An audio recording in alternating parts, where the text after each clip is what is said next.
बिस्मिल्लाहिर्रहमानिर्रहीम, अस्सलाम वालेकुम। कैपिटल टॉक में खुश आमदेद। आज अमरीकी सेनेट के एक आला सतही वफ़द ने आर्मी चीफ जनरल कमर जवेद बाजवा के हमरा जनूबी वज़ीरिस्तान का दौरा किया और वहाँ पर उनको एक ब्रीफिंग भी दी गई। ये मौजूदा हालात में एक बहुत ही अहम वाक़या है। इसकी बड़ी अहमियत है क्योंकि आजकल अमेरिका की तरफ से पाकिस्तान पर मुख्तलिफ़ तरीक़ों से दबाव डाला जा रहा है और अमरीकी वफ़द ने ये पाकिस्तान आगे बड़ी अच्छी अच्छी बातें की हैं। लेकिन क्या ये अच्छी अच्छी बातें सिर्फ हमें दिखाने के लिए हैं? क्या ये अच्छी अच्छी बातें सिर्फ मीडिया के लिए हैं?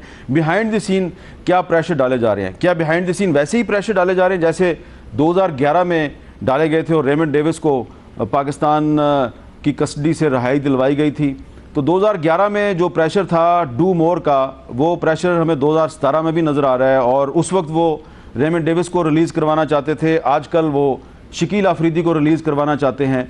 ये बहुत अहम मामला है, इस पे हम बात करेंगे। लेकिन इसके साथ ही साथ आप जानते हैं कि आजकल जो पाकिस्तान की सियासत है वो JIT के गिर्द घूम रही है और JIT पर तनकीद भी की जा रही है, कुछ लोग JIT का दफा भी कर रहे हैं। और आज JIT में पेशी के बाद इसहाक डार साहब जब बाहर आए तो उन्होंने बहुत अग्रेसिव अंदाज में कुछ ऐसी बातें की हैं जिस पे कि आज गुफ्तगू बहुत ज़रूरी है। हसन नवाज साहब आज पेश हुए तो बाहर आके उन्होंने मीडिया से कहा कि मुझे अभी तक यही नहीं बताया गया कि मेरे पे इल्ज़ाम क्या है। तो थोड़ा सा यहाँ से शुरू करेंगे, हम JIT पे बात करेंगे और फिर जो रेमंड डेविस का मामला है उस पर बात करेंगे, क्योंकि सवाल ये है कि अगर पनामा केस जो है इसकी अदालती इंक्वायरी हो सकती है तो क्या रेमंड डेविस केस की भी कोई अदालती इंक्वायरी हो सकती है? लेकिन पहले बात करेंगे JIT के मामले पे। हमारे साथ मौजूद हैं जनाब खुर्रम दस्तगीर खान साहब, वज़ीर तजारत, बहुत शुक्रिया। और जनाब नईम खालिद लोधी साहब, डिफेंस एनालिस्ट हैं, साबिक कोर कमांडर हैं, साबिक सेक्रेटरी डिफेंस हैं। हमारे साथ कराची में मौजूद हैं जनाब मौला बख्श चांडियो साहब, पीपल्स पार्टी के सीनियर रहनुमा और साबिक वफाकी वज़ीर कानून। बहुत बहुत शुक्रिया मौला बख्श चांडियो साहब।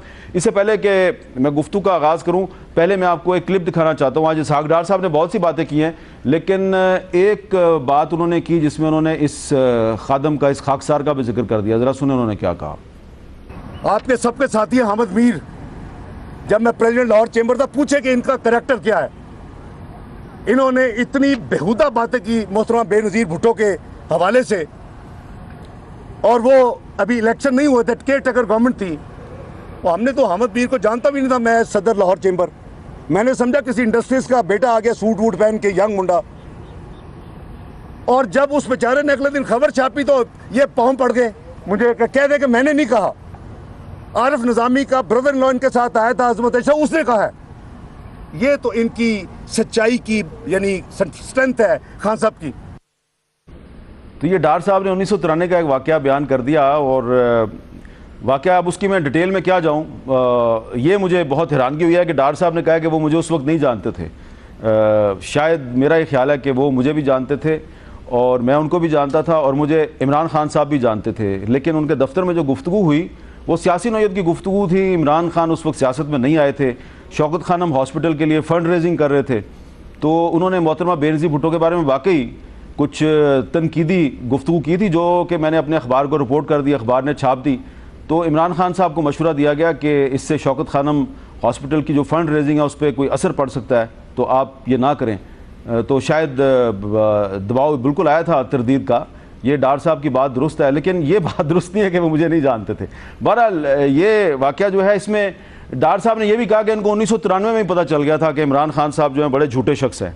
तो फिर उसके बाद उन्होंने खुद आज ये भी कहा कि 2008 तक वो इमरान खान को डोनेशन देते रहे। तो अगर 1993 में आपको पता चल गया था तो 2008 तक आप उनको डोनेशन क्यों देते रहे? बहरहाल मैंने सिर्फ ये थोड़ी सी वजाहत इसलिए की है कि डार साहब ने जो गुफ्तगू की है उसमें जो मेरे वाक़े का हवाला दिया है वो, उसकी मैं तरदीद तो नहीं करता, लेकिन वो इतना बड़ा वाक़या नहीं है कि उसको आप पनामा केस के साथ जोड़ दें। और सवाल फिर मैं दोहराऊंगा कि अगर 1993 में आपको पता चल गया था ये झूठा शख्स है तो 2008 तक आप उसको डोनेशन क्यों देते रहे? अच्छा खुर्रम साहब, आपसे मैं इस मामले में बात नहीं करूँगा। आज जो डार साहब है उन्होंने एक और भी बात की है। वो कहते हैं कि जी मरियम नवाज़ को जो बुलाना है ये नामुनासिब है और किसी की बहन बेटी को इस तरह JIT के सामने बुलाना जो है ये नामुनासिब है। और उन्होंने कहा है कि सुप्रीम कोर्ट इसका नोटिस ले और मरियम नवाज़ साहबा को बुलाने की बजाय उनको सवालात भेज दिए जाएं। तो ये उनकी एक राय है, लेकिन क्या आपको याद नहीं कि वज़ीर-ए-आज़म नवाज शरीफ ने खुद अपने आप को और अपने ख़ानदान को एहतसाब के लिए पेश किया था? तो अगर मरियम नवाज़ वहाँ पर जाके खुद पेश होकर अपने आप को क्लैरिफाई कर देंगी तो उनको तो बहुत फ़ायदा होगा। तो वो जा रही हैं, तशरीफ़ ले जा रही हैं और इंशाल्लाह परसों जाएंगी और JIT के सवालात जो भी हैं उनके मुतालिक उसका जवाब देंगी। लेकिन बहरहाल एक रवायत तो है कि जब तक किसी भी ख़ानदान में बराह रास्त कोई एक्यूज़ ना हो, देखें बहरहाल ख़वातीन भी पाकिस्तान की शहरी, उनके ऊपर भी इल्ज़ाम हो सकता है कानूनी तौर पे, लेकिन चूँकि मरीम नवाज़ साहबा पे बराह रास्त कोई इल्ज़ाम नहीं है इस सारे मामले में, तो इसको एक बेहतर तरीके से भी हैंडल किया जा सकता। बहरहाल चूँकि मैं आपके प्रोग्राम में कह चुका हूँ कि हम तो चूँकि पाबजौला चल रहे हैं बाज़ार में, तो अगर उन्होंने प्राइम मिनिस्टर की बेटी को भी बुला लिया तो वो भी पेश होकर अपना बयान देंगी। अच्छा मौला बख्श चांडियो साहब, आप क्या कहते हैं? ये डार साहब ने बहुत एक दुखी दिल के साथ शिकवा किया है कि प्राइम मिनिस्टर साहब के ख़ानदान की एक बेटी जो है, जो कि पूरी कौम की बेटी है, उसको JIT के सामने पेश होना पड़ेगा। आप इत्तेफाक करते हैं कि ये जो सियासत है इसमें घर की बहनों को और बेटियों को मुलव्वस नहीं करना चाहिए? तो सही है डार साहब की भी और खुरम की भी। ये कमाल है, खुदा की शान है कि आपने और मैंने अपनी ज़िंदगी में मुस्लिम लीग को भी पाबजूला देखा है। देखो कमाल है कुदरत का, हमें भी देखना पड़ा कि मुस्लिम लीग कह रही है हम पाबजूला बाज़ार में चल रहे हैं। क्या मुस्लिम लीग, क्या पाबजूला? कहाँ मुस्लिम लीग, कहाँ शहबाज शरीफ, हबीब जालिब पढ़ते फिर रहे हैं। मैं वो तबसरा ज़्यादा नहीं करता, आपने सवाल सिर्फ पूछा है इसाक डार साहब का। इसाक डार साहब अच्छे आदमी हैं और बड़े शाइस्ता गुफ्तगू करते हैं, धीमे मिजाज के, लेकिन वो फट पड़े हैं। ऐसा कोई माहौल हो गया है कि इनको सवाए चिल्लाने के, रोने की कोई चीज़ नहीं बचती। मैं इसाक डार से पूछता हूँ, मैं आपसे पूछता हूँ, बेनज़ीर साहबा खातून नहीं थी? बेनज़ीर साहबा वज़ीर-ए-आज़म की बेटी नहीं थी? बेनज़ीर साहबा खुद वज़ीर-ए-आज़म नहीं रह चुकी? बेगम नुसरत भुट्टो वज़ीर-ए-आज़म की बीवी नहीं थी? लाखों लोगों की रहनुमा नहीं थी? इस अंदाज से लाठियाँ मारकर बेगम साहबा ज़ख्मी करने जैसी शख्सियत थी? बीबी को दर बदर एक शहर दूसरे से, तब आप लोगों ने एहतजाज नहीं किया, तब तो आप कह मार रहे थे। मैंने देखा असेंबली में भी आप उनकी तस्वीर पढ़ने में भी हंस रहे थे। आज आपको याद आया है कि बेटियों का तकद्दुस होता है, माओं का तकद्दुस हम नहीं चाहते, हम नहीं चाहते। हम क्या पूरी पार्टी कभी ऐसी बात नहीं कर रही कि मरियम नवाज साहिबा को कोई तौहीन आमेद नहीं, लेकिन जब आप ये कहते तो फिर हमें दुख होता है। तब क्यों नहीं आपने एतराज़ किया? तब केसेस पे केसेस बनाए जा रहे थे। डार साहब, खातून हो या मर्द हो, सियासत में आएगा, अरबों रुपए तकसीम करेगा, अरबों रुपए रियासत के लेके बैठेगा, रियासत को एंजॉय करेगा, वज़ीर-ए-आज़म की कुर्सी में बैठ के पावर अख्तियार करेगा। तो जनाब JIT में भी आना होगा, कोर्ट में भी आना होगा। लेकिन आप बड़े दीनदार हैं, बड़े मजहबी शख्सियत हैं आप, माशाल्लाह मैं आपको जानता हूँ, अच्छे भी हैं। औरों के लिए भी वही पसंद करें जो अपने लिए पसंद करो, औरों के लिए उस अंदाज से रसवाई। और मैं ज़्यादा नहीं बोलता, हामिद मीर साहब अपना बोया हुआ है, वही काट रहे हैं। मैं आपसे एक आज सवाल पूछता हूँ ईमानदारी से। अब मुझे तो लगता है अब ज़िया-उल-हक के सच्चे बच्चे वारिस है। जितनी बिद्दतें इन्होंने दाखिल की हैं सियासत में, इतनी बिद्दतें कभी नहीं थी। ये आज जो कुछ कर रहे हैं पहले इन्होंने खुद किया। जो इनके साथ हो रहा है, तन्हा खड़े हैं, कहाँ खड़े हैं तन्हा। आप देखिए वज़ीर-ए-आज़म साहब JIT में आए, बाहर निकले, कहा जी वो अपनी एजेंडा पे काम करवाना नहीं देंगे, हम कठपुतली नहीं। वज़ीर-ए-आज़म साहब पाकिस्तान के वज़ीर-ए-आज़म हैं, मजहबी तबलीगें करते हैं, जुर्रत करें, बहादुरी करें, नाम बताएं ना। कौन आपसे काम लेना चाहता है? कौन आपको कठपुतली बनाना चाहता है? कौन आपको अपनी मखसूस एजेंडा पे चलाना चाहता है? इस अंदाज से नहीं होगा। अच्छा चांडियो साहब, ऐसा भी हुआ है, कभी ऐसा भी हुआ है कि वजीर वफाकी वजीर वो बयान दे कि हमारे साथ जुल्म हो रहा है, इंसाफ नहीं हो रहा है। अब रोना धोना छोड़ें, जो किया है, जो बोया है, उसको काटें। वो आपने जिक्र किया मोहतरमा बेनज़ीर भुट्टो का कि वो भी अदालतों में पेश होती रही हैं, नुसरत भुट्टो साहबा भी पेश होती रही हैं। बिल्कुल बेनज़ीर भुट्टो साहबा तो मिलिट्री कोर्ट में भी पेश हुई हैं और उनकी एक तस्वीर जो है वो बड़ी मशहूर है, जिसमें 2 मिलिट्री ऑफिशल्स के सामने वो पेश हुई हैं, साथ में जाम साकी साहब भी खड़े हैं। चलें इस बात को छोड़ते हैं। ये मोहतरमा की जो तस्वीर है, क्या हमने उसे दोहराते ही सारे मामले? बिल्कुल सही कह रहे हैं आप, नहीं दोहरा, क्या हमने उसे आगे नहीं बढ़ना? बिल्कुल सही। मेरी इस्तदा यही है कि मोहतरमा पेश हुई और आमरीत का दौर मीठी था। मीठी बातें छोड़े, क्या हम दोबारा आगे बात चाहते हैं कि जी हम मीठी उसको आगे चलें? मेरी इस्तदा ये कि हमें आगे जाना है। बिल्कुल ठीक है, पाकिस्तान की नस्लें आगे जाना बातें चाहते हैं। बिल्कुल ठीक है, बिल्कुल ठीक है। मुझे पता है। अच्छा, मैं जनरल लोधी साहब से बात कर, लोधी साहब मैं आपसे सियासत पे बात नहीं करता, लेकिन थैंक यू, क्योंकि आप सेक्रेटरी डिफेंस भी रहे हैं, आप कोर कमांडर भी रहे हैं, आप जवाब दे सकते हैं। ये कुछ मुस्लिम लीग नून के बहुत से रहनुमा जो हैं वो ये बात कह चुके हैं कि इस JIT में जो फौज के जो इदारे हैं उनके नुमाइंदों को इसमें शामिल नहीं होना चाहिए था। मसलन इसमें एक MI का नुमाइंदा भी है, एक ISI का नुमाइंदा भी है। तो आपका क्या ख्याल है कि एक सियासी मुकदमा है और फाइनेंशियल करप्शन का इल्ज़ाम है, तो ISI या MI की क्या एक्सपर्टीज़ है कि वो इस किस्म के मुकदमे की भी तहकीकात में शामिल हो सकती है? हाँ, देखें बात यह है कि पहले अगर आप इजाज़त दें मैं दो बातें करना चाहूँगा छोटी मुख्तसर। एक तो मैं इस बात पे काफ़ी हैरान हूँ कि जब ये पैनामा का केस चला है, पहले सुप्रीम कोर्ट ने सुना है और JIT में आया, ये इजाज़त अदलिया ने कैसे दे दी कि रोज़ बाहर एक बाज़ार लगे और दोनों साइडें अपनी अपनी बात करें, इसकी मेरी समझ में नहीं आई। साफ ज़ाहिर है कि इससे ज़्यादा मैं नहीं कह सकता, हायर जुडिशरी है जैसे भी वो कहें।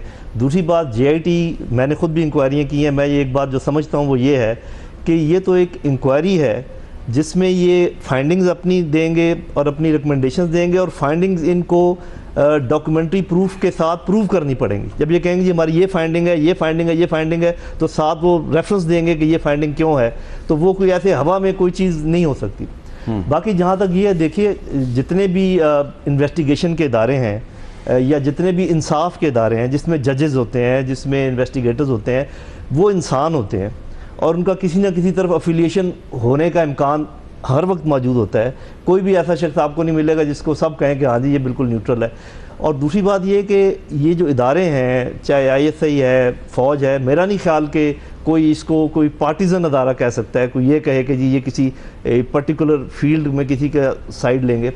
जहाँ तक आपका ये सवाल है कि इनकी क्या एक्सपर्टीज़ है, तो फ़ौज एक बहुत बड़ा इदारा है। फ़ौज के अंदर माली मामलात होते हैं और बहुत गंभीर मामलात भी होते हैं, उनकी इन्वेस्टिगेशन भी होती है। दूसरा ISI स्पेशली, इसके अंदर स्पेशली ट्रेंड लोग होते हैं जो वाइट कॉलर क्राइम के एक्सपर्ट्स होते हैं और उन्होंने उसके ऊपर कोर्सेज़ किए होते हैं। तो ऐसा नहीं है कि उनकी कोई एक्सपर्टीज़ नहीं है। जहाँ तक ये, हाँ सियासी एक्सपर्टीज़ नहीं है, लेकिन ये पता लगाना कि ये बात सच है या झूठ है या ये डॉक्यूमेंट ये दुरुस्त है या गलत है, इसके लिए तो कोई सियासी ज़्यादा शुद्ध की जरूरत। अच्छा खुर्रम साहब, हसन नवाज साहब ने आज एक बात की है, मैं ज़रा चाहता हूँ कि पहले हम हसन नवाज साहब की वो बात सुन लें, उन्होंने क्या बात की है। मैंने उनसे एक सवाल ज़रूर पूछा JIT से कि मुझसे आप ये सारे सवाल पूछ रहे हैं, मुझसे आप सारे डॉक्यूमेंट्स मांग रहे हैं, मुझे आज कम से कम मेरा इतना हक है कि मैं पूछूं कि मेरा कसूर या जो कोई इल्ज़ाम है वो भी बता दें कि मेरे पे इल्ज़ाम क्या है जिसके लिए मुझे 5-5 घंटे 7-7 घंटे बुलाया जा रहा है। शरीफ फैमिली के बाकी लोगों को बुलाया जा रहा है, बच्चों को, बड़ों को, दोस्तों को, रिश्तेदारों को, सबको बुला रहे हैं बार बार। अच्छा खुर्रम साहब, हसन नवाज साहब को अपनी राय के इजहार का पूरा हक हासिल है, लेकिन उनका ये जो स्टेटमेंट है कि मुझे पता ही नहीं है कि मेरे पे इल्ज़ाम क्या है, तो क्या उन्होंने कोर्ट का ऑर्डर नहीं पढ़ा? कोर्ट का जो ऑर्डर है, ऑर्डर ऑफ द कोर्ट के पहले पैराग्राफ में ये लिखा गया कि इन्होंने किन सवालों का जवाब देना है। नहीं, सवालों के जवाब तो लिखे, लेकिन मीर साहब असल में इस पूरी जो कार्रवाई हुई है सुप्रीम कोर्ट ऑफ पाकिस्तान में, बड़ी मैं एहतराम से अर्ज करूंगा, इसकी बुनियाद में एक बहुत गहरा इबहाम है जो बहरहाल दूर करना पड़ेगा आने वाले जो दिनों में सुप्रीम कोर्ट में। हमें ये नहीं मालूम कि ये किस कानून के तहत कार्रवाई हुई है। देखें, अगर ये नैब लॉ के तहत कार्रवाई हुई है, जो अकाउंटेबिलिटी का कानून है, उसका एक बिल्कुल फर्क सेट ऑफ लॉज है। वो नैब लॉ ये कहते हैं कि आप 1985 से पीछे नहीं जा सकते, ठीक है, और बहुत सारे लोग उसको कोट करते हैं कि जी क्योंकि नैब का जो कानून है उसके अंदर बर्डन ऑफ प्रूफ जो है एक्यूज्ड के ऊपर होता है, उसने, लेकिन कोर्ट ने ये नहीं कहा कि ये नैब लॉ के तहत हो रहा है। अब हमें ये नहीं मालूम कि इस पर एक्चुअल जो है जो चार्ज शीट है कि आप ये कहेंगे अच्छा जी इस शख्स ने ये इल्ज़ाम है, उसके ऊपर फिर कानून शहादत का इतलाक होना है, उसके ऊपर जो है, और पाकिस्तान में CRPC के जो मुख्तलिफ ताज़ीरात, सुप्रीम कोर्ट ने ये जो ना JIT बनाई है, और सुप्रीम कोर्ट का जो ऑर्डर ऑफ द डे है उसमें हमें 13-14 सवालात बड़े वाज़े तौर पर नजर आ रहे हैं। सब सवालात हैं, ये नहीं मालूम कि किस कानून के तहत। देखिए मैं फिर दोहराऊंगा कि आखिर इन्वेस्टिगेशन के क्रिमिनल लॉ है, अकाउंटेबिलिटी लॉ है। सुप्रीम कोर्ट को बहरहाल ये वाजे करना है कि अगर उन्होंने बर्डन ऑफ प्रूफ डाला है, हमें ये भी नहीं मालूम कि डाला है कि नहीं डाला, सुप्रीम कोर्ट ने भी वाजे नहीं किया कि किसके ऊपर बर्डन ऑफ प्रूफ है, क्योंकि हमें ये भी नहीं मालूम कि किस कानून के तहत किसके क्या राइट्स हैं। अगर ये नैब लॉ होता फॉर एग्जांपल, जिस पे कहा जा रहा है, तो फिर 1985 से पहले की तो आप तफ्तीश कर नहीं सकते नैब लॉ में। लेकिन ये एक इबहाम रखा हुआ है अभी तक इस सारी कार्रवाई में। और ये मैं बता दूं, देखिए ये जो अभी जीआईटी की कार्रवाई हो रही है, जीआईटी की कार्रवाई जो है वो सिर्फ इन्वेस्टिगेशन है, जिस तरह बहुत सारी जगहों पर मुख्तलिफ इदारे जीआईटीज बनती हैं। अभी ये एविडेंस नहीं है, एविडेंस का टेस्ट ट्रायल में होता है कोर्ट के सामने। और इसीलिए जो ताज़रात पाकिस्तान है 161 के तहत, कि जी ये 161 के तहत अगर किसी ने कोई इन्वेस्टिगेशन की है, असल जो टेस्ट है पाकिस्तान के कानून के तहत वो तो 164 के तहत होता है, जब मैजिस्ट्रेट के सामने बयानों का एविडेंस। ये सारे मामलात जो हैं, हमारी इस्तदा है कि ये जो है कि अगर आपको नहीं कुछ फाजल जज साहिबान ने अपने पिछले फैसले में कहा कि जी हमारी तसल्ली नहीं हुई, लिहाजा हम प्राइम मिनिस्टर को कहते हैं डिस्क्वालीफाई। लेकिन ये जो अदम तसल्ली है उसके लिए एविडेंस चाहिए, ये जीआईटी कानून का। जिस दिन फैसला आया, जीआईटी का ऐलान हुआ, तो आपने मिठाइयां बांटी, आपने विक्ट्री के निशान बनाए। जी, और बिल्कुल दुरुस्त बनाए। देखिए उस वक्त हमें मालूम नहीं था कि जब जीआईटी बनी है, हमने उस दिन तो मिठाइयां बांटी, लेकिन हमें क्या पता था कि 6 दिन बाद व्हाट्सएप कॉल शुरू हो जाएगी। अच्छा, हमें क्या पता? चले हमें तो नहीं, हमें ये भी नहीं पता था कि तस्वीर लीक होगी। हमें ये भी नहीं पता था, आपको ये भी नहीं पता था कि एससीसीबी का रिकॉर्ड जो है उसमें टेम्परिंग होगी? हमें नहीं पता था। हमें ये भी आपको नहीं पता था? हमें नहीं पता था कि जनाब अली ये जो एनालिसिस ऑफ टेक्निकल मींस भी इस्तेमाल किए जाएंगे। ठीक है। हमें ये नहीं पता था कि वो जीआईटी जिसने फॉर्मली 5 जो है वो मई को जाके बनना है, वो जाके 21 अप्रैल की मॉनिटरिंग भी शुरू कर दे। इसका फैसला तो हमें तो मालूम ही नहीं, सुप्रीम कोर्ट करेगी। अच्छा मौला बख्तियारियो साहब, मैंने आपको डॉक्टर किरमानी साहब, आसिफ किरमानी साहब वज़ीर आज़म के मावने ख़ुसूसी हैं, उन्होंने भी आज एक मीडिया टॉक किया। उन्होंने उसमें एक बहुत अहम बात किया, जरा सुने, क्योंकि आप वज़ीर कानून रहे हैं, आपकी लीगल एक्सपर्टीज से मैं फायदा रहा हूं। जरा सुने डॉक्टर किरमानी साहब क्या कह रहे हैं। आपको कतर जाना होगा, वरना ये कौम, मुस्लिम लीगी कारकुन कराची से लेके खैबर और गवादर से लेके खुंजराब तक इस रिपोर्ट को तस्लीम करने में उनके शदीद तरीन तहफ़्फ़ुज़ात होंगे। मेरा सवाल आपसे ये है कि कतरी शहजादे का जो ख़त है, उस ख़त के सही या गलत होने का फैसला करना है, और कतरी शहजादे साहब जो हैं वो पाकिस्तान में कोर्ट में आने के लिए तैयार नहीं है। डॉक्टर किरमानी साहब कह रहे हैं जीआईटी से कि आपको कतर जाना होगा, वरना आगे उनकी आपने बात सुन लिया है। तो वजीर कानून है आप आपकी क्या राय है कि जीआईटी को जाना नहीं चाहिए कतर, ताकि मुस्लिम लीग नून के तहफ़्फ़ुज़ात ख़त्म हो जाएं? क्या उनकी बात दुरुस्त नहीं है? पहली बात तो मैं खुलम, मेरा उम्र में तो बहुत छोटा है, लेकिन वफाकी वजीर है, दोस्त की तरह मैं बोलता हूँ, भाई की तरह। इतनी बेखबरी, मैं बड़ा हैरान हूँ आप पर। पूरी दुनिया की खबर रखते हैं आप, इतनी बेखबरी। जिस चीज़ पर आप भंगड़ा डाले हुए थे, डांसे कर रहे थे, मिठाइयाँ भतीजे चाचा मामू भाई भाई खा रहे थे, पता नहीं चल रहा था, तो पता ही नहीं चला कि क्यों हो रहा है ਤੁਹਾਡੇ ਨਾਲ। इतने बेखबर हो तुसी, फिर भी हुकूमत में हो, आपको तो छोड़ देना चाहिए। वज़ीर आज़म साहब ने पहला खिताब किया, उसमें कहा मुझे पता ही नहीं मुल्क के इतने मसाइल हैं, आपको पता ही नहीं है, आपको बिजली के बहरान का पता नहीं, आप हुकूमत कर कैसे रहे हैं? जीआईटी में जा, अच्छा चलें, आपको पता, इतना अरसा भी पता नहीं चला कि इतना जुल्म आपके साथ हो रहा है। अब जब हो रहा है तो आप तो हमेशा कहते हैं अब तो अदलिया के पीछे खड़े हैं, आज क्या हो गया, क्या आप अदलिया के सामने आ गए हैं? अच्छा, किरमानी साहब, उनको वैसा ही करना चाहिए जो उनकी वफादारी है, जो उनके मनसब की जिम्मेदारी है। ज़रूरी नहीं है ये जाए, ये अदलिया की मर्ज़ी है, लेकिन जो काम इनको करना है कतरी शहजादे को, वो वहाँ से भी इंफॉर्मेशन भेज सकते हैं। ये दुनिया सुकड़ के रह गई है, वहाँ से भेज सकते हैं। ऐसा अभी आपने नहीं सुना, इमरान खान साहब की घरवाली ने वहाँ से भेज, ये भी कर सकते हैं। लेकिन ये मामला ये नहीं है, इन्होंने मुतनाज़ा बनाना है इस मामले को, इन्होंने लड़ाई करनी है। मैं आपसे पूछता हूँ, किस मुल्क का वज़ीर आज़म और वफाकी वज़रा अदालत के सामने खड़े होकर अदलिया को धमकियाँ देते हैं? आप बताएं, है कोई इस मुल्क में कानून? इनको कोई पूछने वाला नहीं है, इनको गैब की कुव्वत हासिल है। ये धांधली करेंगे, धौंस करेंगे, खरीदो फरोख्त करके 1 इलाके से हामिद साहब जीत के आते, पूरे मुल्क पर हुक्मरानी करते। ये सिस्टम नहीं चलेगा, इसको ठीक होना पड़ेगा। छोटे सूबे देख रहे हैं, गौर से देख रहे हैं इस पूरी कार्रवाई को। जिस अंदाज से ये कुछ कर रहे हैं, जिस अंदाज से ये जजों पे बोल रहे हैं, जिस अंदाज से ये JIT पे बोल रहे हैं, अगर छोटे सूबे का कोई आदमी बात करता उसको मिसाल बना देते। आपको याद है, आपको याद है मियाँ साहब, बड़े मियाँ साहब वज़ीर आला थे, पंजाब बैंक, पंजाब बैतुल माल, पंजाब TV, जाग पंजाबी, ऐसा नारा कोई सूबाई वज़ीर आला लगा सकता है?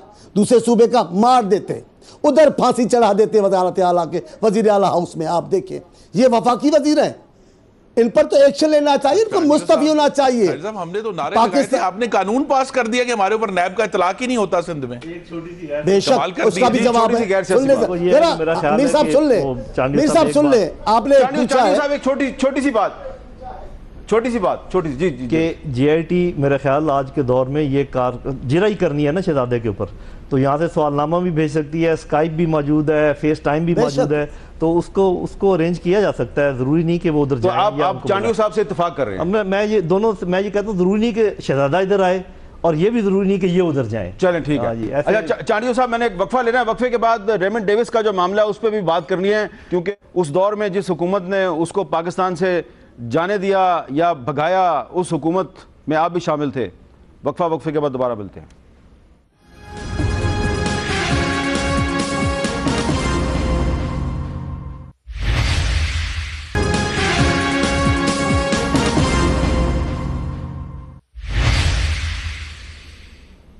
वक्फे के बाद कैपिटल टॉक में दोबारा खुशामदेद। और अब बात करते हैं रेमंड डेविस का जो मामला है, इसको एक दफ़ा फिर पाकिस्तान के मीडिया में काफ़ी अहमियत मिली है, बल्कि इंटरनेशनल मीडिया में भी काफ़ी अहमियत मिली है, क्योंकि रेमंड डेविस की किताब द कॉन्ट्रैक्टर सामने आई है। और अजीबोगरीब बात यह है कि ये किताब जो है ये मार्केट में अभी तक अवेलेबल नहीं है, लेकिन PDF फाइल जो है वो इंटरनेट पर कोई भी इसको डाउनलोड कर सकता है, जिससे पता चलता है कि जो किताब लिखने वाला है या किताब छापने वाले हैं या इस किताब का आइडिया जिन्होंने बनाया, वो किताब को मार्केट में नहीं बेचना चाहते, बल्कि वो इस किताब में जो मटेरियल है उसको फैलाना चाहते हैं और पता नहीं क्या करना चाहते हैं। और इमरान खान साहब ने इस किताब के बारे में एक ट्वीट किया और वो ये कहते हैं कि a shameful account of how our top political and military leadership collaborated to let a cold blooded killer responsible for 4 deaths go scot free. उन्होंने कहा top political and military leadership. अब ये जो किताब है, इस किताब में जो रेमंड डेविस है उसने इस किताब में जो क्रेडिट है अपनी रहाई का, वो बहुत ज़्यादा क्रेडिट उन्होंने साबिक ISI के चीफ जो हैं जनरल पाशा, उनको दिया है। बाकियों का भी जिक्र किया है, लेकिन बहुत ज़्यादा उन्होंने पाशा साहब को बहुत क्रेडिट दिया है। शाह महमूद कुरैशी साहब पे बहुत तनकीद किया है कि जी इन्होंने बतौर वज़ीर ख़ारजा मेरे साथ बड़ा गैर दोस्ताना रवैया रखा। और इस किताब में ये कहते हैं कि जी मेरा CIA से कोई ताल्लुक़ नहीं था और मैं बिल्कुल भी CIA का एजेंट नहीं था। ये बड़ी अजीबोगरीब बात है, क्योंकि इससे पहले जो हमारे पास इंफॉर्मेशन है, जो कि अमरीकी अखबारात और बरतानवी अखबारात और कुछ अमरीकी मुसन्निफीन ने अपनी किताबों में लिखी है, वो तो यही कहते हैं कि ये CIA का कॉन्ट्रैक्टर भी था, काम भी करता रहा। ये मेरे पास किताब है the way of the knife. Mark Mazzetti जो न्यूयॉर्क टाइम्स के रिपोर्टर हैं, उन्होंने एक किताब लिखी है और इस किताब में वाज़े तौर पे मार्क मेजिटी ने इस किताब का जो पेज 273 है उस पर लिखा है कि Munter approach general Pasha the ISI chief and came clean, Davis was with the CIA, he said, and the United States needed to get him out of the country as quickly as possible. तो Mark Mazzetti New York Times के reporter हैं, उन्होंने ये बात किताब में लिखी। 2013 में ये किताब शाया हुई, लेकिन इसकी तरदीद नहीं की गई। इसके अलावा एक बरतानवी अखबार है द गार्डियन, उसने 2011 में ये लिखा था, 21 फरवरी 2011 को, US gives fresh details of CIA agent who killed 2 men in Pakistan shoot out. Telegraph एक और बरतानवी अखबार है, इसने भी रेमंड डेविस के बारे में कहा कि Raymond Davis was acting head of CIA इन पाकिस्तान। इस पर डिबेट हो सकती है, लेकिन इसका CIA से ताल्लुक था। और फिर द न्यूयॉर्क टाइम्स की ये स्टोरी है जो 21 फरवरी 2011 को शाया हुई, American held in Pakistan worked with CIA। तो न्यूयॉर्क टाइम्स भी कह रहा है कि इसका ताल्लुक CIA से था, लेकिन जो रेमंड डेविस है अपनी किताब दी कॉन्ट्रैक्टर में कह रहा है कि मेरा CIA से कोई ताल्लुक नहीं था। ये इसने क्यों ज़रूरी समझा कि ये तरदीद करे कि मेरा CIA से कोई ताल्लुक नहीं? लोधी साहब, आप कोर कमांडर थे उस ज़माने में जी। और फ़ौज के जिन इजलासों में इसका मामला डिस्कस होता था उसमें भी आप शामिल थे। ये बताइए कि ये रेमंड डेविस की रिहाई का क्रेडिट है ये पाशा साहब को दिया गया है, क्या इसकी क्या वजह है, सिर्फ उनको क्रेडिट क्यों दिया गया है और इसका CIA से ताल्लुक था या नहीं था? जी मैं एक बात पहले कर दूं और वो मेरे ख्याल आप हम लोग अच्छी तरह जानते हैं लेकिन शायद उसका करना ज़रूरी है। ये दुनिया कोई लेवल प्लेइंग फील्ड नहीं है जी। हिस्टोरियंस कह रहे हैं कि ये पोस्ट ट्रुथ इरा है, यानी कि झूठ का ज़माना है। Misinformation, disinformation, media warfare, false flag operations, ये तमाम चीज़ें एक गंद है झूठ का जिसके अंदर से आपने सच निकालना होता है। और ऐसे लोगों को मैं तजवीज़ दूंगा जो फ़ौरन किसी चीज़ को देख के ट्वीट कर देते हैं कि मेहरबानी करके थोड़ा एनालाइज कर लिया करें, टाइमिंग्स देखा करें, ये ज़रूर देखा करें कि इसकी क्या ऑब्जेक्टिव्स हो सकते हैं, उसके बाद ट्वीट किया करें, उसके बाद बात किया करें। जो वो बार बार बात कर रहे हैं पाशा साहब की, पाशा साहब उनका हदफ नहीं है, उनका हदफ इंस्टीट्यूशन ऑफ आर्म्ड फोर्सेस है। वो उन्होंने पाशा साहब को बना लिया। देखिए उस वक्त एक सिस्टम इन प्लेस था, वफाकी हुकूमत मौजूद थी, सूबाई हुकूमत मौजूद थी, कोर्ट्स अपना काम कर रही थी और यस ISA भी मौजूद थी। तो किसी एक को अगर आप ये कहें कि वफाकी हुकूमत नहीं चाह रही थी या सूबाई हुकूमत नहीं चाह रही थी जहाँ पर यह वाक़या पेश आया था, या ISA नहीं चाह रही थी, ये इसको अलग नहीं किया जा सकता। आप कह रहे हैं सब ऑन बोर्ड थे? सब ऑन बोर्ड थे, मुकम्मल तौर पे ऑन बोर्ड थे। और फिर मैं एक बात और ऐड कर दूं कि अमेरिका जैसी सुपर पावर जब अपने किसी बंदे को बचाना चाहें दुनिया में किसी भी मुल्क में, तो यहाँ पर कोई भी हुकूमत होती, आज भी अभी आपने बात की है जिनको वो बचाना चाह रहे हैं, आप शकील अफरीदी साहब, अच्छा तो फिर क्या होता है? एक और दूसरी ये जो ऑपरेटर की बात है, थे या नहीं थे, उसकी बड़ी सिंपल बात ये है कि जितनी इंटेलिजेंस एजेंसीज हैं, कुछ उनके पक्के एम्प्लॉयज़ होते हैं, कुछ उनके इन्फॉर्मर्स होते हैं, वो कोई भी हो सकता है। अब ये अफरीदी कोई उनका वो ज़रूरी तो नहीं कि उनका कोई अफसर है, इन्फॉर्मर है जिसको दिया गया अगर, तो ये हो सकता है कंट्रैक्टर ही हो लेकिन इन्फॉर्मर ज़रूर होगा, बल्कि था, मैं इस बात की इसको वेरीफाई कर सकता हूँ। लेकिन ये है कि पाशा साहब पर सारा मलबा डाल देना बहुत ज़्यादती है। ये पूरे निज़ाम यही चाह रहा था कि ये चला जाए। अच्छा चांडियो साहब ये बताएं कि आप एग्री करते हैं जनरल नईम खालिद लोधी साहब से कि सिर्फ एक इदारे पे या एक फ़र्द पे इल्ज़ाम नहीं लगाना चाहिए? उस वक्त की वफाकी हुकूमत, उस वक्त की पंजाब की सूबाई हुकूमत, उस वक्त की मिलिट्री लीडरशिप और उस वक्त की जुडिशरी सब ऑन बोर्ड थे। मैं लोधी साहब ने जो बातें की है जाहिर है वो कोर कमांडर थे, उन वक्त पे थे, और बहुत सारी बातें ऐसी हैं जो मुझे भी समझ में आती हैं, मैं भी उनसे मुत्तफिक हूँ। लेकिन दो बातें ज़रूर देखनी चाहिए कि जब अपोजिशन लीडर थे नून लीग के, और पहली बार पाकिस्तान की अफवाज ने जमहूरियत को इज़्ज़त दी, आइन के पासदारी की, उन्होंने माना अवामी फ़ैसले को, पार्लियामेंट में आए, ये उनका बड़ा कमाल था। पहली बार रवाज पड़ा कि इतने ताकतवर इदारे के सरबराह सब बैठे थे, वो आए और पाशा साहब ने आकर, मेरी उनसे जान पहचान नहीं है, मैं अभी बात जो कर रहा हूँ वो अपने मकसद से करना चाहता हूँ कि मैं क्या समझता हूँ। वो आए, लोगों के सामने आकर उन्हें बड़े तेज़ सवाल किए, खासकर चौधरी निसार अली खान साहब ने बड़े सवाल उन्होंने से किए और वो खद्दा पेशानी से जवाब दे रहे थे। ज़ातियात तक वो एक दूसरे के साथ बात आए, तब भी उन पर थे।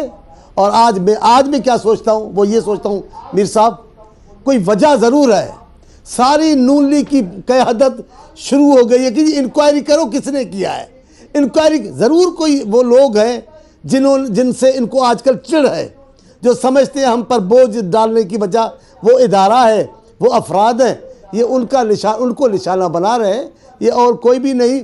सबसे ज़्यादा नून लीग के वज़रा, नून लीग के पंजाब के रहनुमा सब के सब लगे हुए हैं। जनाब रेमंड डेविस की केस की इंक्वायरी करो, कौन लोग थे, बिलाशुबा करें, हमें तो एतराज़ नहीं है, देखना चाहिए। लेकिन इशारे जहाँ जा रहे हैं, किन किन को तकलीफ़ है, किस किस कार्नर से तकलीफ़ है, वो उनके खिलाफ बोल रहे हैं। अच्छा, ये क्योंकि आपने भी कहा कि मुकदमा तो लाहौर में दर्ज हुआ था, वाक़या भी लाहौर में हुआ था, और एक जो मकतूल था उसकी जो बेवा थी उसने अपने मरने से पहले उस लड़की ने खुदकुशी कर ली थी, उसने मरने से पहले एक अपील की थी, और उस वक्त भी मैंने उसका वो स्टेटमेंट अपने प्रोग्राम में नशर किया था। आज फिर आपको दिखाऊंगा और फिर मैं खुर्रम साहब से बात करूंगा। देखें, शुमाइला नाम की वो जो लड़की थी जो अब इस दुनिया में नहीं, उसने मरने से कुछ लम्हे पहले क्या कहा था। आप ही की एक बहन थी, आप ही की एक बेटी थी, शुमाइला उसका नाम था। जहर की गोलियां उसने खाई, क्यों खाई आप जानते हैं। मरने से पहले उसने जो बयान दिया वो ज़रा सुन लीजिए। मुझे इंसाफ चाहिए, खून के बदले खून चाहिए।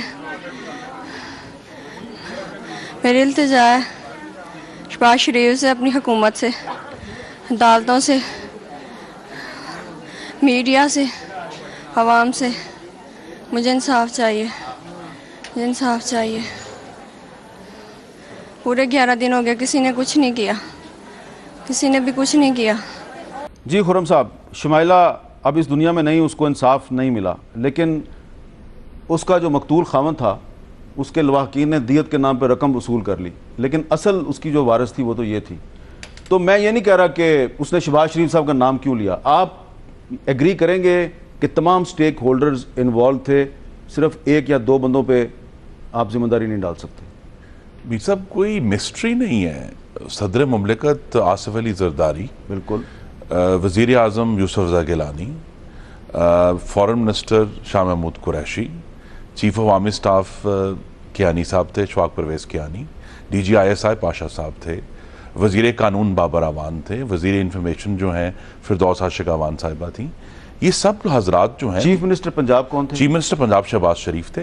देखिए शहबाज, आप जो जिम्मेदारान, अगर आज मौजूदा हुकूमत नून लीग की है, लेकिन पहले ये जो मैंने हजरात गिनवाए हैं साथ, बिल्कुल ठीक है, ठीक है, इनके बाद शहबाज, और शहबाज शरीफ की अचीवमेंट ये है, लोधी साहब ने फरमाया ना कि अमेरिका बड़ी सुपर पावर है, उस केस को अदालतों तक ले जाना। पहले तो हमारी हिस्ट्री ये है कि बगैर अदालतों के ही रातों रात ही लोग गायब हो जाते थे पाकिस्तान से, और हुए हैं, बड़ी हुकूमतों में हुए हैं। यहां तो शहबाज शरीफ की अचीवमेंट ये कि उसके ऊपर पूरा लीगल प्रोसेस हुआ है। और फिर आप पढ़कर सुना दें इस किताब में से जो रेमंड डेविस ने खुद कहा है कि भी कसास और दियत दिलाने के लिए कौन गया था, किसने कहा था इनको, कौन। इसने ये भी लिखा है कि उस कोर्ट की हेयरिंग से एक दिन पहले गन पॉइंट पर उनके जो हैं लवाहिकीन, उनको पंजाब हुकूमत ने कहा था कि जनाब आप ये बयान दे दें। उसने तो लिखा है कि जी किसने रखा था उनको गन पॉइंट पे। शहबाज शरीफ की अचीवमेंट है कि एक ऐसा शख्स जो कि चाहे CIA का था या आर्मी का था, उसके ऊपर पाकिस्तान के कानून का इतलाक किया। अब अगर पाकिस्तान के जो हसास इदारे हैं और नेशनल सिक्योरिटी के इदारे हैं, उनकी एक डिटर्मिनेशन है, वो एक अलग क्वेश्चन है कि वो दुरुस्त है कि गलत है। उन्होंने कहा कि हमने ये इसको कसास अंदियत इस्तेमाल करते हुए करना है, तो वो हुआ है। लेकिन मैं ये फिर कहूंगा, मैं ये इसमें कोई इबहाम नहीं है कि उस वक्त सदर मुमलिकत कौन थे, वजीर आजम कौन थे, वजीर खारजा कौन थे, वजीर कानून कौन थे, वजीर इंफॉर्मेशन कौन थे, चीफ ऑफ आर्मी स्टाफ कौन थे, DGISI कौन थे, कोई इबहाम नहीं। किसास और दियत के कानून को इस्तेमाल करने की तजवीज़ उस वक्त अमेरिका में पाकिस्तान के सफीर हुसैन हक्कानी साहब की थी, इससे भी कोई इनकार नहीं कर सकता। एक वक्फे के बाद एक सवाल और रह गया, बड़ा इंपॉर्टेंट सवाल है, उस पर बात करेंगे वक्फे के बाद।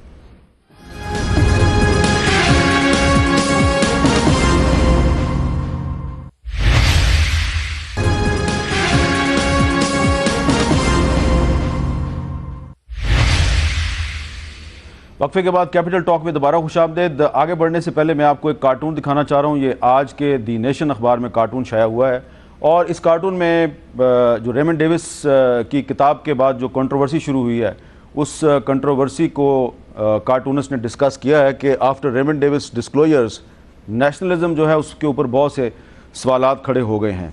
अब वक्फे से पहले खुर्रम साहब जिक्र कर रहे थे पिछली हुकूमत के कुछ वुज़रा के बारे में कि वो भी इसमें शामिल थे। कुछ नाम इन्होंने लिए, कुछ नाम इन्होंने नहीं लिए, लेकिन एक नाम ऐसा लिया, मलिक साहब का रहा है। अच्छा, लेकिन आपने डॉक्टर फिरदौस आशिक अवान साहबा का भी नाम लिया जी। तो वो नाम इसलिए मुझे क्लिक कर गया क्योंकि इमरान खान साहब ने अपनी ट्वीट में कहा कि कौम को ये किताब ज़रूर पढ़नी चाहिए रेमंड डेविस की। तो मैंने तो ये किताब पढ़ ली है इमरान खान साहब के ट्वीट के बाद। तो उसके बाद मैं उन लोगों के बारे में सोच रहा था जो उस वक्त की वफाकी हुकूमत के मिनिस्टर्स थे और अब वो इमरान खान साहब के इर्द गिर्द नज़र आ रहे हैं। उनमें एक हमारी मोहतरम डॉक्टर फिरदौस आशिक अवान साहिबा भी थी। उस ज़माने में ये किस तरह डिफेंड करती थी रेमंड डेविस के मामले पर हुकूमत की पॉलिसी को। ज़रा देखिए, हमारे एक साथी अरशद शरीफ साहब डॉन न्यूज़ पे होते थे उस वक्त, वो क्या पूछ रहे थे, ये क्या जवाब दे रही थी। जो आपकी इन्वेस्टर एजेंसीज ने रिपोर्ट पुट अप की है, जो अदालत का नुक्ता नजर है, वो अकेली हुकूमत जो है वो कैसे टीवी सिर्फ हुकूमत इस मामले पर डॉक्टर साहिबा चुप की है, बाकी सारी चीजें इंफॉर्मेशन तो सामने आ रही है। आज लेटेस्ट डॉक्यूमेंट उनकी सैलरी स्लिप के हवाले से भी सामने आ गया है। भाई इससे सैलरी स्लिप से मुझे ये बताएं कि वो इस इशू का कि डिप्लोमेटिक कम्युनिटी एंजॉय करता है या पाकिस्तानी कोर्ट उसको क्या रिलीफ देगा, वो कैसे होगा? ये इससे वाज़ेह हो जाता है कि he is not a diplomat. ये कोर्ट में देना, let the court decide. Shah Mahmood Qureshi साहब की बात कर रहे थे, बीइंग द फॉरेन मिनिस्टर, अगर वो इतना ही सच था तो उस वक्त शेयर कर देते कौम के साथ। उन्होंने कहा नहीं, खामोश आपको भी खामोश रहने के लिए कहा गया। किसने? मुझे बताए ना कि उसका नाम भी लेते कि किसने खामोश रहने के लिए कहा। हुकूमत आयन और कानून के दायरा कार से बाहर नहीं निकलेगी और इंश्योर करते हैं बार बार कि नहीं निकलेंगे। तो उस वक्त फिरदौस आशिक अवान साहबा शाह महमूद कुरैशी साहब पे तनकीद कर रही थी। अब शाह महमूद कुरैशी साहब उस पार्टी के सीनियर रहनुमा हैं जिसमें फिरदौस आशिक अवान साहबा शामिल हो चुकी हैं। और अब आखिर में एक बहुत अहम डेवलपमेंट जिसका मैंने शुरू में जिक्र किया था कि आज अमरीकी सेनेट का एक आला सतही वफ़द जो है वो साउथ वज़ीरिस्तान गया। वहाँ जाके उन्होंने क्या कहा पाकिस्तान के बारे में, पाकिस्तान की फ़ौज के बारे में, ज़रा सुने। We talked about many issues, including the importance of Afghan-Pakistan cooperation and relationship along the border, and we are confident that with the right cooperation and the right strategy, we can see success here in this very long struggle. I cannot stress how impressed I am with what's happened in the last 2 years. It speaks well of the Pakistani army and the people in this region. We have learned about how Pakistan is on the front lines of fighting terrorism and how important it is to have a strong partnership with Pakistan in this fight. That is the only way we will succeed. Never crossed my mind I'd be visiting South Waziristan, let alone a peaceful South.